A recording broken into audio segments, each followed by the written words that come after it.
think you should.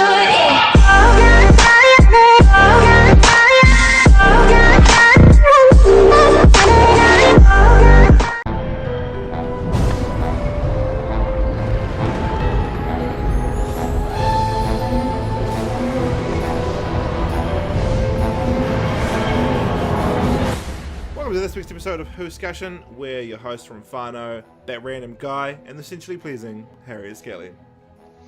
Yeah. He's here. He's here, guys. I'm here. I'm running low on power. For part A, this week we're going to be covering the Leisure Hive. Just before I continue there, we are in the first season made in the decade of the 80s. It is 1980. Oh, yeah. And they make violently sure that you are aware that it is 1980. Mm-hmm. The next story we do is Cactus, Meglos. The Cactus Face people. Yeah. And we're finishing it up this week with part B with The Man Who Wasn't There. Eighth Doctor short trip with Charlie.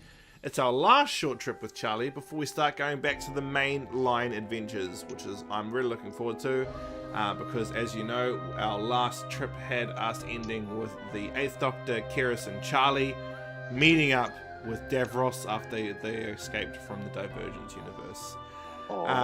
It's going to be pretty good. That'll be the story Terra Firma for next week. And this week we'll be finishing with Black Dog, a 4th Doctor short trip with the companion of Lila, travelling along with him. So, Warrior for the Savati. Warrior of the Sever Team. The Leisure Hive. Harry Skelly, take us away. Okay, well, before we start in, actually, as you were talking about the introduction, changing the changing of the theme to the seriously 80s theme with the mad rainbow colored starfield and the neon light logo, which in my personal opinion is the best logo. Yeah, honestly. I agree. It's on all of the novelizations as well. And it's great. But the funniest thing that I have, particularly in the 4th Doctor era, is because he's gone through a couple of changes for his theme. They've taken another picture of him to do the face thing on the screen, and he always looks like he just does not know what's going on, or that he's really not pleased about the whole thing. Yeah. Someone's brought the camera in and is like, "Hey, we're going to take a picture for the theme," and he's like, "What? Why?" And he's got that look on his face, exactly like, "What?" That's Why are you doing actually how this? he looks.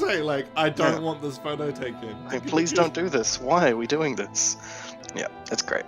So that's how I began this little trip here to the Leisure Hive, and then immediately we're on a deserted beach in England, and Romana is really not happy about the fact that she's on a beach in England because it's extremely cold, like it would be every beach in England. So there's that. But then one of the most amusing things I've seen on screen for Doctor Who ever is Romana throws a beach ball, and tells Canon to fetch because she's getting irritated, and the ball just bounces along and then ends up in the water, and Romana starts freaking out because Canon's going to go and do what she says, and eventually gets himself splashing in the water and then just explodes. It's just he does. A puff of smoke and fire. It's what? Isn't he an advanced piece of technology? Surely it would have taken a lot more than that to destroy him. They needed to get him out of the way for the story. Yes. The Doctor forgot to put up his sea shields. I believe that's actually what they called it, right? It was That's what she said. his sea shields. So, yeah, they did need to get him away from the story. But also, his Leisonitis has gone. Legionite. Laryngitis is gone, and he is now revoiced by Liam Neeson. Not that one. John Leeson. John Leeson. So they've basically cut him out of the story for a little bit, obviously because he's now getting paid correctly, but also because he's not well.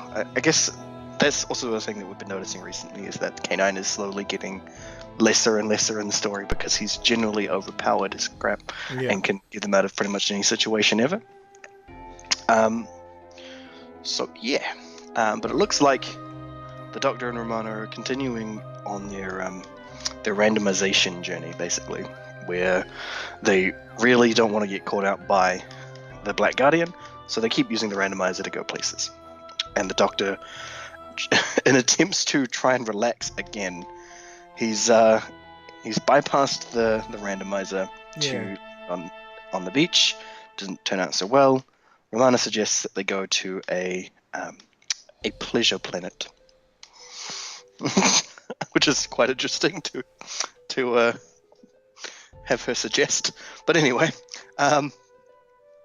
they end up going to this Leisure Hive, which is which planet is that on? Argolis. Is that Argolis.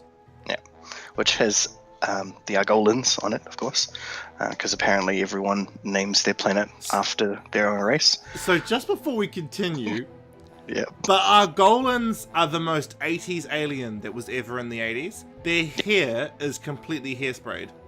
Yeah, that's all up. And like, it makes them look like they're kind of like, well, at least the like the helmet thing that they worship makes it look like they're like ancient Egyptian pharaoh stuff. Like they've got the heads that go all the way back up into their hair, but that's not the case. That's just hair that they've just hairsprayed up. It's great. But yeah, I do find it interesting that they're named. I guess it's another thing that seems to happen, and I guess it's going to happen a lot over the 80s period, is the names of aliens are going to be the name of their planet as well, which is really Doctor Who in general. Well, there's been other ones, you know. Yeah. The Daleks aren't called. Their planet's not called Planet Dalek. It's Planet or Planet Thal even. Yeah. So and it's not Planet Cyber or Cybertron. It's Planet Cyber. It's it's not those. So it's weird that they're called that, but I guess it means that they don't have to. You don't have to think up two different names basically when you're trying to name the people and the place. But we don't exactly call Earth Humus or something like that. So we should though. That would be cool. We're from the planet Humus. We're humans from the planet. Seriously, if we did that, I want to actually, if I ever met an alien, if I was the first contact, I would absolutely say I am a human from the planet Humus. And they'll be like, why would you name your planet after your own race? We just do that.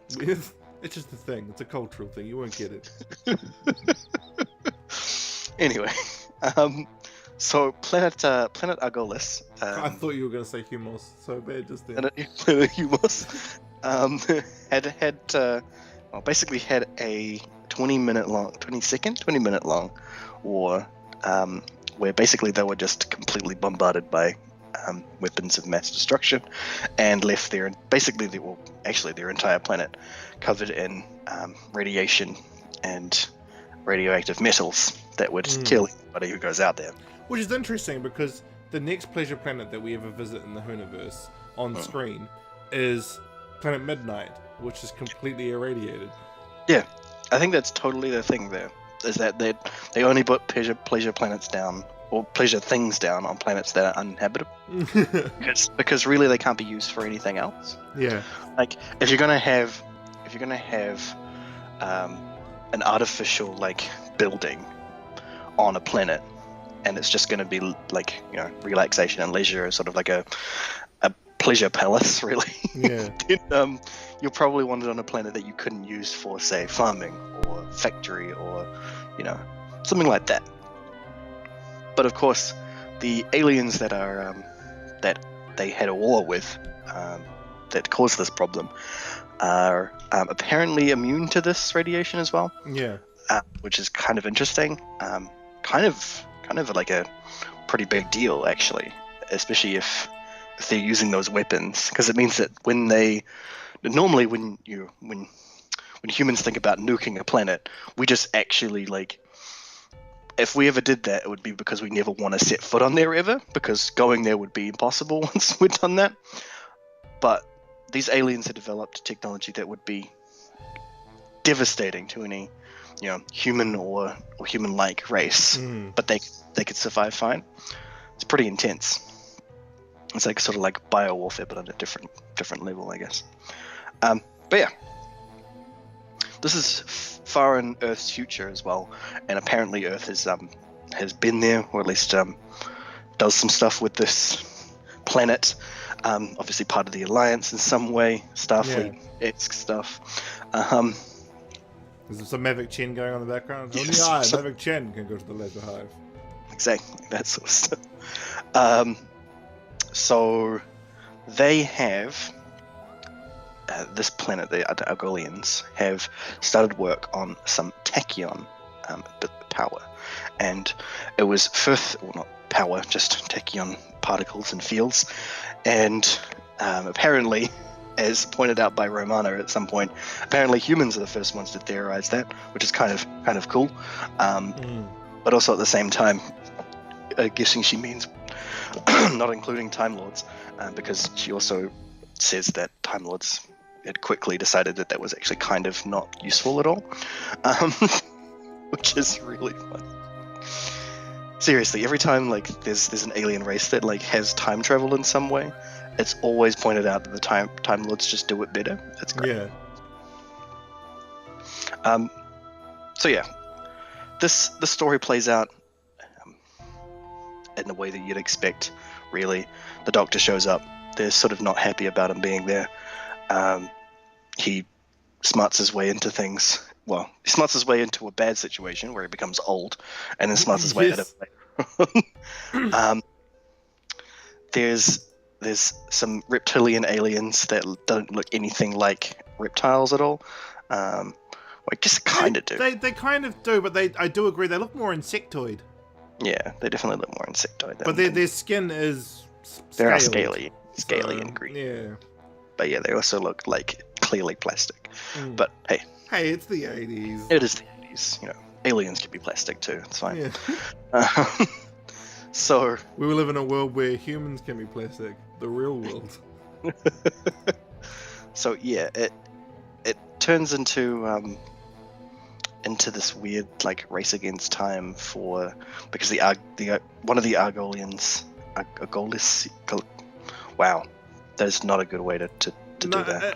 It's Argolian. You are right. It is Argolian, Yeah. but they were like, they are Argolians. Yeah, they are the Argolians. Okay, cool.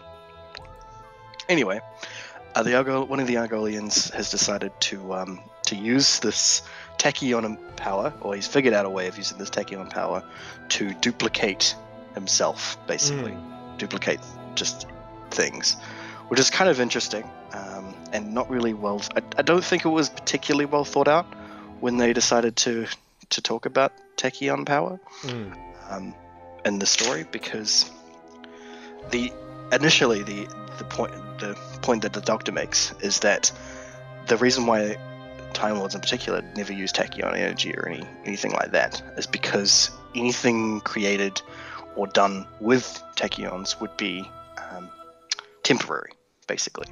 Would be ineffectual for a long period of time. Yeah. So I'm not sure what he was intending or why it was really that big of a deal that he created an army of himself, because shortly after it would disappear. I don't think he knew, to be honest. Yeah, I honestly don't think he knew either, but at the same time, at the end, they used the same tachyon ability to make the older lady and him get younger, so made her reform to being just an adult and him being a child. Surely that would be temporary. Like, I'm sure, like, Yeah, yes, of course it is temporary. The Doctor Of course it does is something temporary. else, doesn't he? Like, he changes something. He said some sci-fi 80s mumbo jumbo. Yeah, there was some sci-fi 80s mumbo jumbo about it, like him, like implementing the randomizer into the system apparently as well. Yeah. Which I is was like, yeah, because he doesn't have a randomizer now because of that, eh? yeah, which is what the next episode and after is all about, really. But yeah, it's interesting because really, the point is that at this point in time in the 80s, we only really theorized about tachyons or anything like that, so we never really had much idea about them in the first place. So for them trying to, for some writers to try and sci-fi it up is a bit, it's definitely a good attempt, and I'm glad that they tried, because when it comes to a lot of science stuff, when you go and make a story or like a writing or a TV show or a movie in a sci-fi aspect, you generally end up causing a lot of people to be interested in a particular realm of science. So talking about tachyons just after they'd been thought up probably would have been really good, for a whole bunch of reasons, people being interested in tachyons and looking at them. But trying to imply that there's like particular known problems with tachyons or anything like that makes it kind of seem like it's just like another sci-fi thing you've made up, like calling it Odin energy or something like that. It makes it seem like it's mystical and not a science aspect.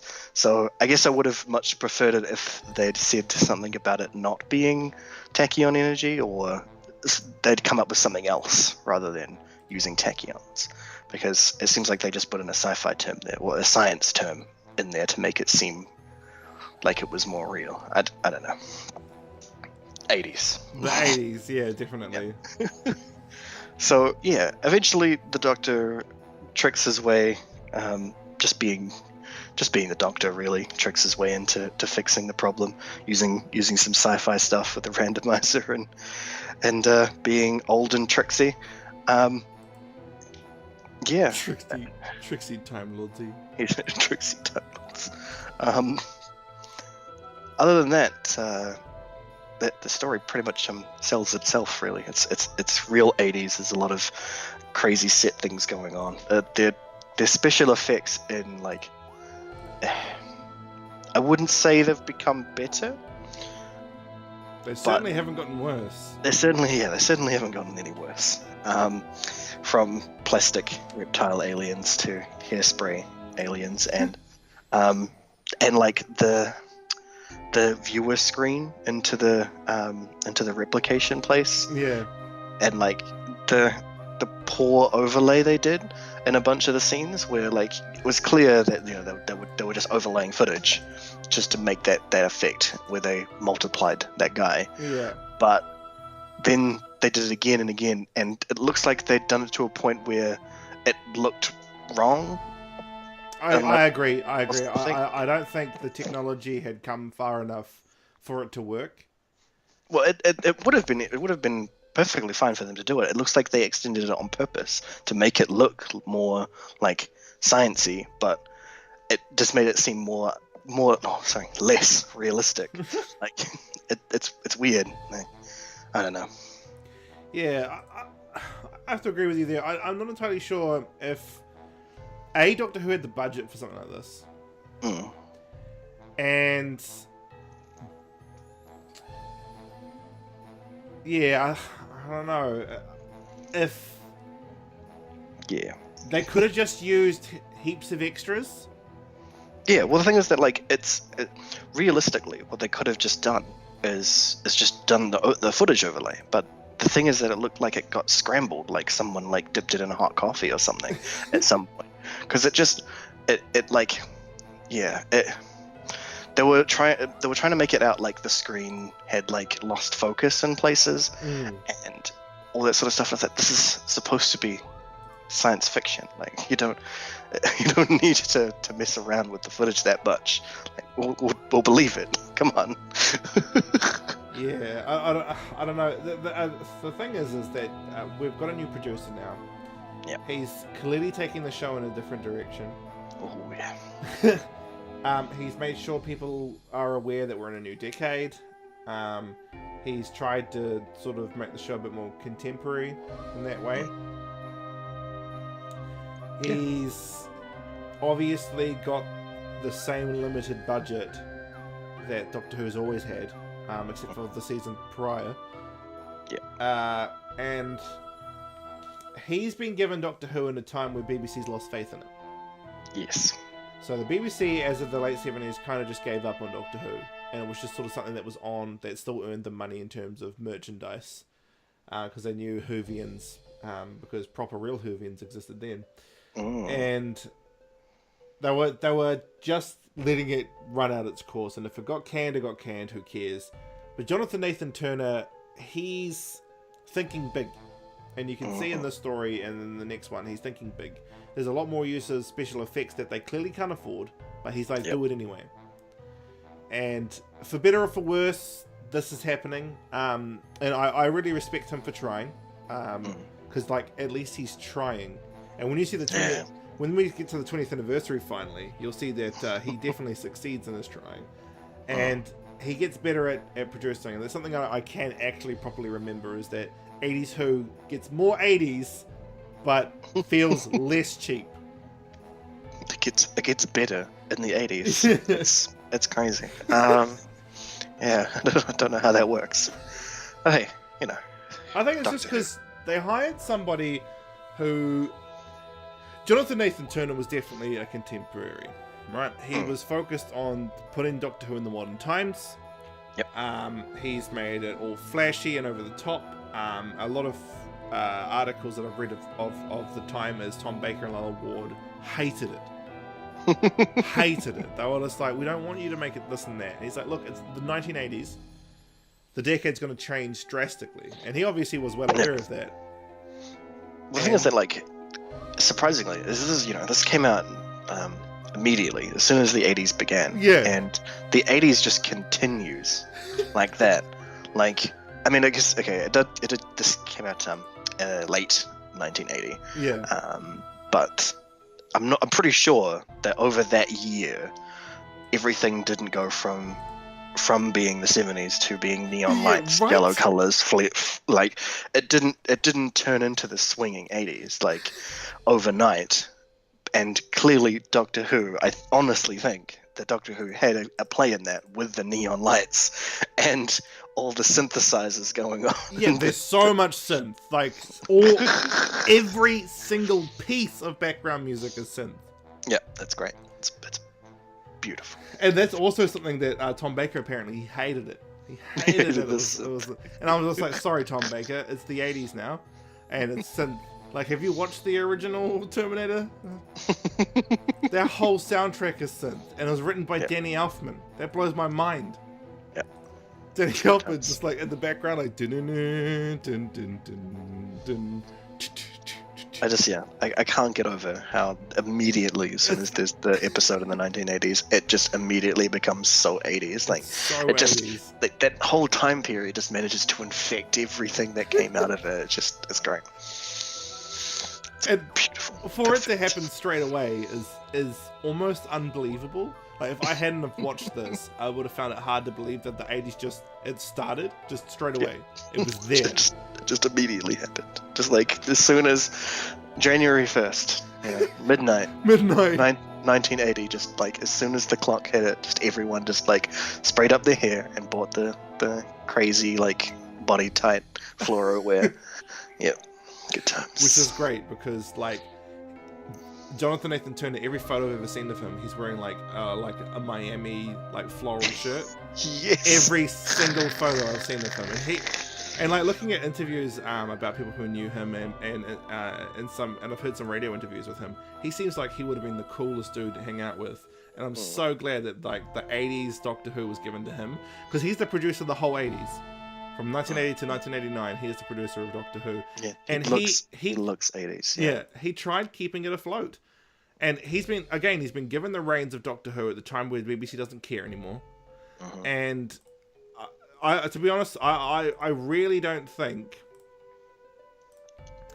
Doctor Who would have come back without Jonathan Nathan Turner making sure it didn't die in the 80s. Yeah, absolutely. So I'm looking forward to where he takes it, but the next story... Yep. Go ahead. Talk about so the next story is about a space sentient capsule. evil cactus. Yep. Well, I mean, they explain later Yeah, that he was like is, a sludge monster, right? Yeah. Yeah. But when we first meet him, he's a sentient cactus. Yeah.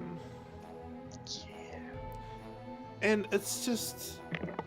It's so out there that if it wasn't for the fact that Jacqueline Hill was in this, I honestly don't think it would have gone to TV.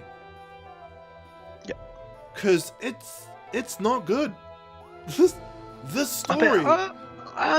Really?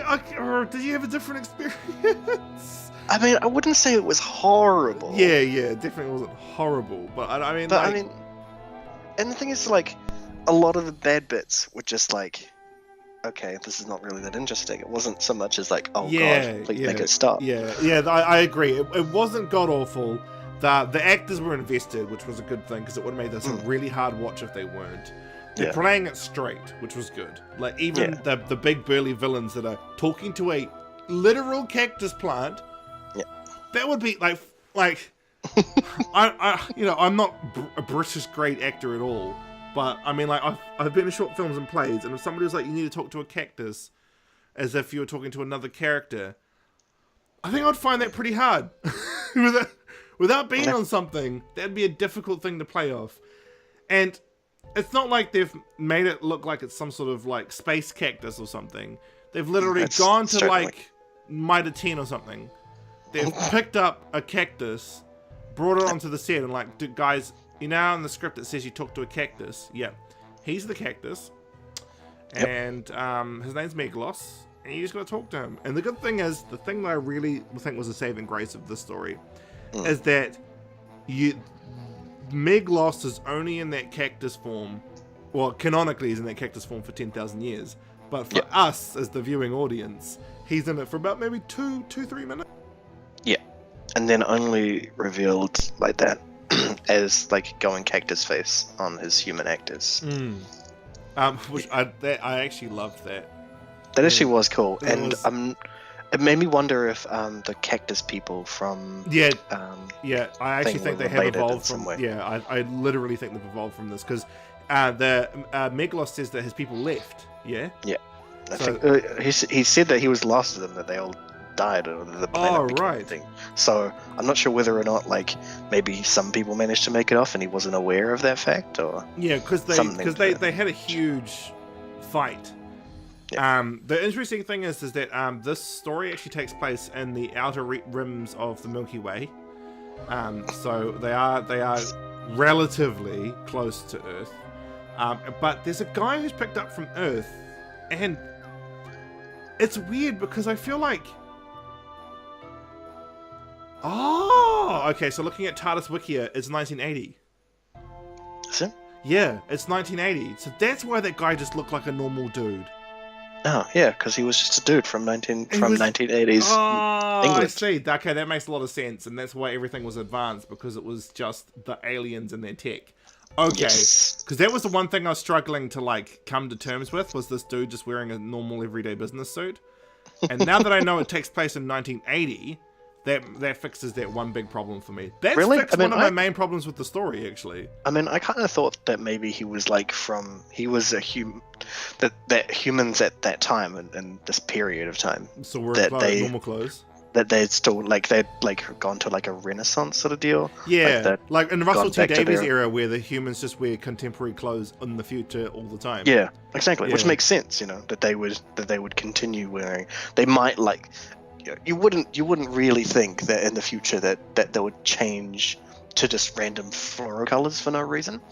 You'd kind of expect that they'd wear the same kind, well, not necessarily exactly the same, but just like different variations of the same clothing that we're wearing now. Yeah, because I mean, like, think about it like this: the suit as for dudes has gone unchanged for like 100 years. Yeah, like even longer. Yeah, we'd like started wearing that way back in the day, and we've only like changed the materials. We've made it more clean cut and developed better ways of doing it. But yeah, most of the time, you hats that make you go literally insane. Oh yeah, we've stopped the hat thing as well. We've gotten rid of the hats because they're kind of necessary. And some people got rid of the cufflinks and watches and that sort of stuff. But the suit still stands. Same with like dresses as well. Dresses are still a thing that have been going on for the entire length of human history. Yeah. So it kind of makes sense that maybe in the future they might have like a revival. Maybe. They would, well, not necessarily a revival, but they would continue to wear dresses, just at a different style and a different color. Okay, yeah, all right. They don't want to. They don't have to always wear like body tight space clothes. Yeah. Like, seriously, it doesn't make any sense. I don't know, because like if you compare, okay, let's say we compare the clothing of the Dark Ages to the clothing of the Victorian era. Those are two completely different styles of clothes, to the fact that if you had shown somebody in the Dark Ages the Victorian clothes, you would probably be a heretic. Like, but you know why that they had those clothes in the Dark Ages though, the like rags and stuff. It's because they didn't they weren't allowed to wear clothes that had that had two different types of material in it. They weren't allowed to you weren't allowed to mix cotton and wool together. Yeah, wait, hang on a second. Because that's part of the Bible. Didn't you know that? That's part of the Christian religion. You're not allowed to have a mixture of materials in your clothes. Yeah, you're not allowed to wear cotton and wool clothes. That's really stupid. Why would someone believe that? Hey, come on now. Wow. Anyway, so it makes kind of sense that eventually, like, maybe like something that's holding us back, like a religious thing, or like a maybe even like a what's the word I'm looking for? Like us being not so uptight about things, that maybe at some point we would just go like to wearing like proper like skin tight bodysuits. But most likely situation is that we will continue to have our modesty and we'll wear still like normal clothes. Yeah. Maybe spacemen, like astronauts and stuff, who actually like who need to have all their clothes like strapped to them properly, or else they might suffocate themselves in the vacuum of space. They probably will continue to have like tight clothing, but Otherwise, I see.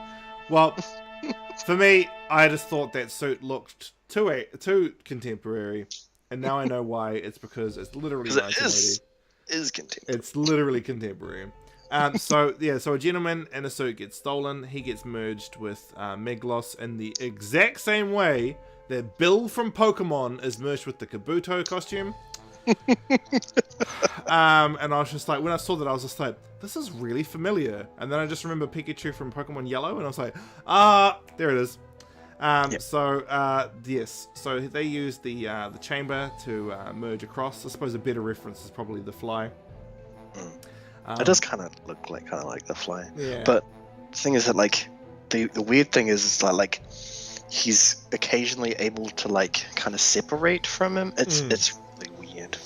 Yeah, also, Meglos is able to make, like, a time clone of people. And, but he can only do it when he's so he's basically Venom from Spider-Man. Kind of. But he's like also, a symbiote. Yeah. So he's, like symbiotically part of this dude. From 1980, he's like an accountant or something.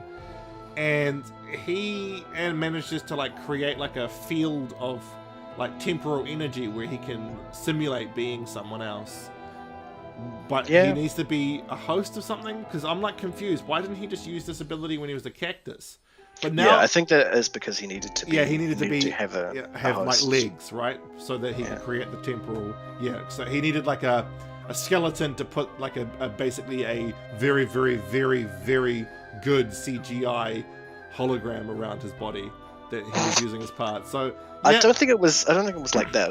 I don't think it was like CGI or anything. I think that because of his natural like cactus abilities. Yeah. I'm using my fingers here. I love how you managed to say that without a hint of sarcasm. Using his cactus abilities. I'm going to say this over and over again. His cactus abilities allow him, while he's in a host, to transform that host into a form, basically. Not like a hologram form, but actually like transform into that. Because it seems like whenever whenever that host was like becoming irritated and like trying to get out, that's when he went like turning back into more cactusy form. Yeah. Because it seemed like the cactus was able to change its shape as well. Yeah. Yeah. I don't know. Do you know, the more that we talk about it, the more I really like the story. Yeah, that's what I'm saying. It's Like, the story wasn't like, it was weird, and it was like there were bits and pieces of it you sort of like, yeah, okay. Like, the thing is, the real thing about it is that the Doctor having a doppelganger is something that is played out a couple of times now. Yeah, a lot. And will continue to get played out in the future. Yeah. Which I'm not particularly angry about. It's just, it gets kind of boring, because generally the case is the Doctor shows up and it impersonates that person, or that person impersonates the Doctor, and then just it's sort of like there's like a cringe element to it, you know, where you don't, it doesn't feel comfortable when that person is misinterpreting just misleading people in the way of the Doctor. It doesn't sit right. I suppose I think there's only 2 moments where I take that back. There's 3 key moments where there's a doppelganger of the Doctor that I really liked. Yeah. And they're all classico. Yeah. And one is, was it a lookalike, or was it the Doctor in the Massacre of St. Bartholomew's Eve? Oh, it was played by it was definitely played by William Hart. Yeah, it was played but was it actually the Doctor? Yes. Well, no, that's the thing. Is it the Doctor, or was it just a human lookalike? Yeah, that is a good question. I love that, and I love that that's never addressed. I absolutely enjoy that that's never addressed, because I feel like, for me, ambiguity is a really good thing to have in a story. That's why the show is called Doctor Who, because we don't know about his past, which is why you should never show him as a kid. It's not Doctor we already know, it's Doctor Who. And why we don't know his real name. Yeah, exactly. Because it's not Doctor we already know, it's Doctor Who. So I like that element, and I love that we never properly are addressed as to whether or not there was a Doctor, and I love that because it's kind of creepy to think that he might have been just like having to do it because he's like, I need to make sure the timelines are correct, so I have to order a massacre. That's creepy, and I love that. Another moment is when the first Doctor fights that android clone that the Daleks made in the chase. Yep. That was really, really cool. I like that as well. And the other moment is Salamander versus the Second Doctor. That is so cool. I love that story. I love when like you see Salamander putting his face up to the Second Doctor's, and there's no visible line that there are 2 different shots. I love that. Like, there is, because, come on. But the fact that there's nothing on the screen telling you that that's a double take is so great. And then the Doctor biffs him out into the time vortex. That's so brutal. Yes. He's meant to be the silly Doctor. But he does some brutal stuff. And those are the 3 moments where I've loved there being a doppelganger of the Doctor. Like, I can go back and watch those again. But I also liked it here. I mean, I wouldn't say I love it as much as those, but I think here it kind of works because, like, Meglos knows that the Doctor is well known by these people. He knows it's specifically this Doctor. I do wish it was an old Doctor, though. I mean, it wouldn't have worked, obviously, but...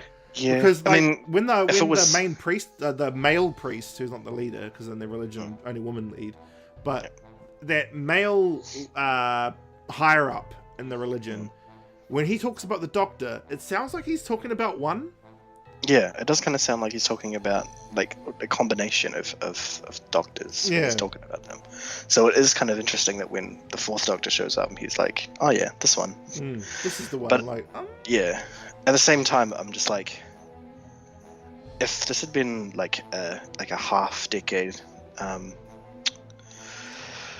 anniversary special, and they just like brought back 3 or 2, and had them, rather than them play, themselves, but play what Meglos becomes. Yeah, that would have been way more interesting. Because instead of it being like a proper doppelganger, it's because the old guy remembers the Doctor looking like he used to rather than looking like the Fourth Doctor. Yeah, it would be pretty cool. That would be way more I like interesting. that these people know of Time Lords as well, but they see them as like sort of like heretic gods. I thought that was cool. Like they're aware of them, but they see them as like the I suppose in a way demons. Because she's like, yeah, they're heretic gods, dude. Like, what are you doing letting him come to our planet? He's like, oh, he's kind of a cool guy. Oh, he stole our power source and our religion. Yep. Cool. So Meglos's big idea is he wants to go steal this artifact that's on this sister planet that's covered in foliage. It's literally called the dodecahedron. Yeah, and he's like, I'm going to get this thing called the dodecahedron.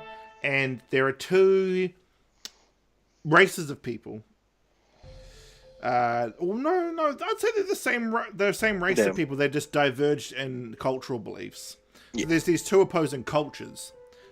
One is a race that's dedicated to the improvement of tech, and the other one is like, let's remain in the Dark Ages. Funny that. And the head priestess is played by Jacqueline Hill. Yeah. And it was so cool because, like, not only did we have "Coward Up Bringeth Higher," we had Barbara Wright. Yes. And just like, it was great seeing her. I feel like she was asked by Jonathan Nathan Turner because he's a huge Whovian, and you can tell, especially when we go later on to the show, you'll be able to see like he probably liked Doctor Who a bit, maybe too much. Like I love Doctor Who. There's not too much. Yeah, I know, right? But like, he loved Doctor Who. Like he loved Doctor Who. And when we get to Mind Lash, I can't wait for you to watch Mind Lash because you'll be like, maybe he loved Doctor Who too much. So he's obviously asked Jacqueline Hill to come back because he's like, I remember watching you. And then she came back. And she was very ill at this time. But she's still giving it her all. But you can tell in a couple of scenes where she looks like she kind of just wants to sit down. And I mean, like, it's cool she came back, and it was cool having her come back because, you know, you should really respect the past when you pick up the mantle of a show you like. Yeah. It would have been cool if she'd like actually played her own character. But, yeah, that would have been pretty cool. But, you know, at least bringing them back to play something else so they could still be in the story. It's like, yeah. You know. That would have been pretty cool. I don't know what we're referencing there, but it sounds like I don't know either. But hey, I mean, like, if this was like a half anniversary special, like I said, with like having Meglos be a completely different Doctor, then it totally could have like sold in really well, her being like that as well. Yeah, that would have been cool. It would have been cool, you know, like if anniversaries did that sort of thing. Yeah, that'd be pretty great.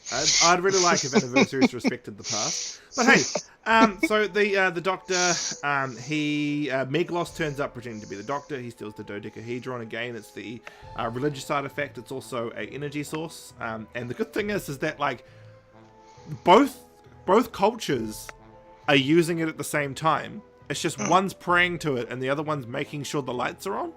Yeah. And so I love that. And as soon as it's gone, the science people are like, yeah, without it, we're actually all going to die. Yeah, we're screwed. Completely screwed. As much as you could like pray for it to come back, we're actually screwed. Even if you sacrifice somebody for it, it won't come back because your religion isn't real. The dodecahedron is just an energy source. Yeah. And it's not the source. I love the Doctor's daughter. Anyway, the Megalon manages to take it. He goes to whip out with these guys that he's got. And the guys that he's got as his, like, sort of... They're mercenaries. They're hired muscle. They are clearly just wearing the costumes from the story where they go to sell the planet. The Ribos operation. Yep. And I'm just like, wow, they just literally just got those costumes out of the drawer and were just like, hey, put these on. We can't afford to make new ones. Yeah, and they were great. great characters. Yeah, so. I especially that one who just wanted the Doctor's jacket. Yeah, oh my god. That guy was so great. He was my favorite.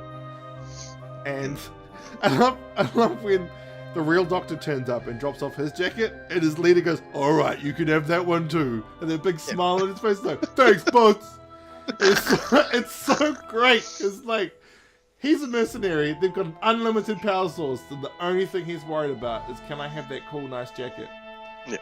So, the Doctor and Meglos, they end up getting captured. They sit in a cell together, and I loved Tom Baker bouncing off Tom Baker. Actually, the more we Absolutely. talk about this, I really do like this story. I take back my earlier statement.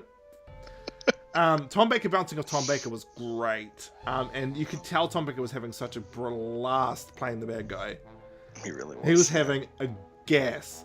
They end up basically they end up having this great back and forth.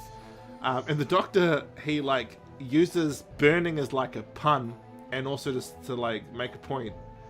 And then he just mentions it again as if Megalos didn't hear him the first time. And I love that because he's trying to like, he's hoping the joke will drop and it never does. He's like, hey, it's funny, I'm being funny.